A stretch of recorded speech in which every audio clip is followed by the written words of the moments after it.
مساء الخير لجميع المتابعين بأول فيديو إلي على قناتي على يوتيوب. طبعا بفيديوهات متتالية رح نحكي عن الدوري السوري لكرة القدم، عن تحضيرات الأندية، التعاقدات اللي صارت بهي الأندية، مين هن مدربين هذا الموسم ومين هن اللاعبين الجداد لكل الأندية. رح يكون بكل حلقة رح نحكي عن ناديين أو ثلاثة حسب ما نشوف الوضع مناسب. بتمنى من الكل نكون نقدم معلومات مفيدة لهم، نقدر نغطي بشكل كتير كبير على الشيء اللي عم بيصير بكواليس كرة القدم السورية. طبعا أول ما نبلش فيديو بنتمنى من الجميع الاشتراك بالقناة وتفعيل زر الجرس. فيديو اليوم رح يحكي عن أندية الجيش والوحدة، تابعونا.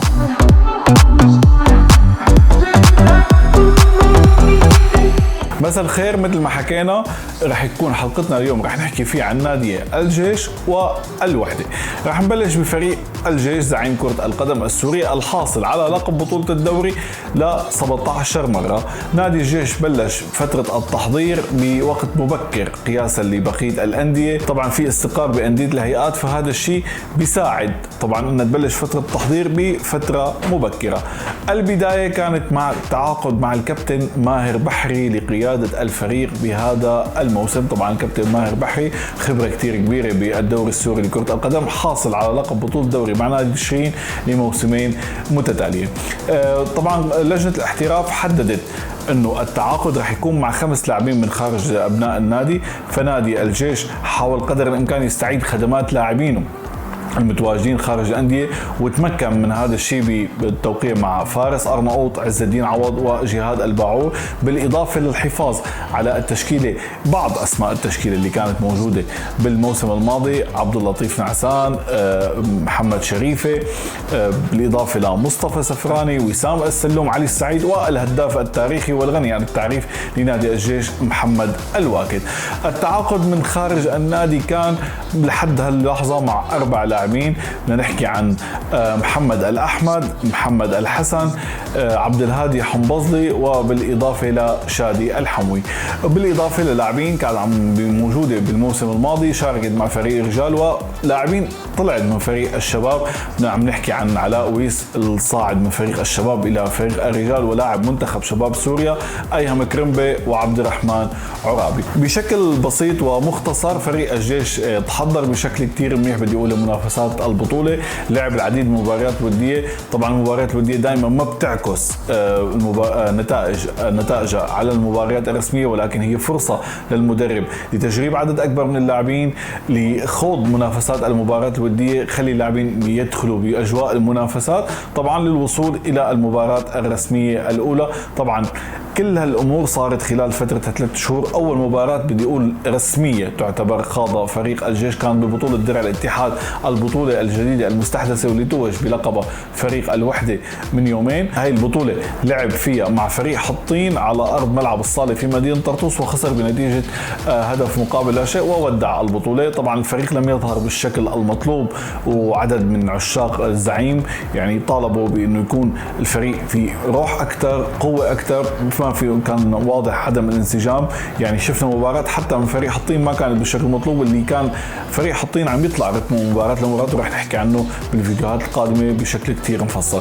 إذا فريق الجيش أولى الأندية التي تحضرت لهي المنافسات، منافسات بطولة الدوري تحت قيادة ماهر بحري لقيادة الفريق هذا الموسم. رح نشوف الزعيم شو رح يحقق نتائج بهذا الموسم، هل رح يمحي الصورة السلبية اللي كانت موجودة بالفريق بالمواسم الماضية. من 2019 الفريق غائب عن الألقاب، هل رح يتمكن هي السنة من تحقيق لقب والعودة إلى المنافسات بشكل عودنا عليه؟ دائما كنا نقول الزعيم هو بسمة كرة القدم السورية، فهل البسمة رح ترجع لعشاقه هذا الموسم؟ هذا رح نشوفه بتفاصيل الموسم القادم. القطب الثاني لمدينة دمشق نادي الوحدة الدمشقي، اللي كان الأخبار الجميلة عم توصل لجماهيره بالبداية بالتعاقد مع الكابتن نزار محروس ليقود دفة البرتقالي هذا الموسم. هذا الشيء اللي كانت منتظرته جماهير نادي الوحدة كثيرا، وخاصة غياب الكابتن نزار عن منافسات الدوري المحلي لأكثر من 14 سنة. آخر موسم كان موجود فيه الكابتن نزار محروس موسم 2010-2011. عودة الكابتن نزار محروس تركت طابع كتير إيجابي لدى جماهير نادي الوحدة، وهذا الشيء توج بالتوليفة اللي صنعها بالفريق ببطولة الدرع اللي تمكن فيها من تحقيقها وبعد الفوز على حطين ب3 أهداف مقابل لا شيء من يوم. نادي الوحدة أجرى عدة تعاقدات قبل مجيء الكابتن نزار محروز، فكان الطموح ببداية عودة أبناء النادي إلى نادي الوحدة، فكان التعاقد مع كابتن الفريق ولاعب منتخب سوريا الكابتن أسامة أومري، مؤيد عجان وعبد الهادي شلحة. حاول قدر الإمكان الحفاظ على أسماء الموسم الماضي، فكان الحفاظ على عمرو جنيات مدافع منتخب سوريا الوطني، وعبد الله جنيات، بالإضافة إلى كل من لؤي الشريف، فراس كريم، أنس العاجي، محمد عثمان، مصطفى حمو، علي رمال. هاي الأسماء كلها نادي الوحدة حاول قدر الإمكان الحفاظ عليه والبقاء في صفوفه هذا الموسم. التعاقد كان مع 5 لاعبين من خارج النادي، كان بداية الحارس خالد إبراهيم، طلال الحسين، مدافع منتخب سوريا الوطني الكابتن أحمد الصالح قادم من نادي البرج لبناني، بالإضافة إلى كل من أحمد الخصي، مؤمن الناجي، ياسين السامية ومحمد البري. بهي التعاقدات نادي الوحدة بيكون سكر ملف الانتقالات.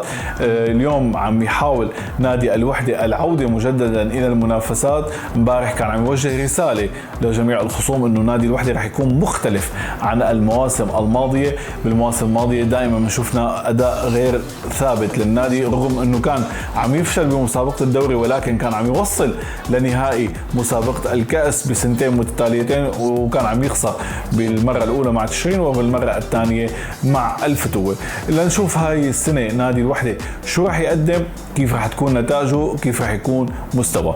بنذكر بنهاية الفيديو أنه أولى المواجهات لنادي الوحدة رح تكون بمواجهة تشرين، الفريق العنيد اللي صح ما كان بمستوى خلال الموسم الماضي، ولكن كان للحظات الأخيرة عم ينافس على لقب بطولة الدوري، رغم أنه فريق الفتوة حسم اللقب قبل عدة أسابيع، ولكن تشرين ظلت هي العقلية موجودة، عقلية المنافس، عقلية البطل موجودة عنده، فأكيد ما رح يكون فريق سهل، ورح نحكي عنه بالتفصيل بالحلقات القادمة. أولى مواجهاته رح تكون إذن لفريق الوحدة بمواجهة فريق تشرين على أرض ملعب الجلاء. طبعا لسه لهلا ما بنعرف إذا رح تكون يوم جمعة أو يوم سبت بانتظار روزنامة الاتحاد العربي السوري لكرة القدم.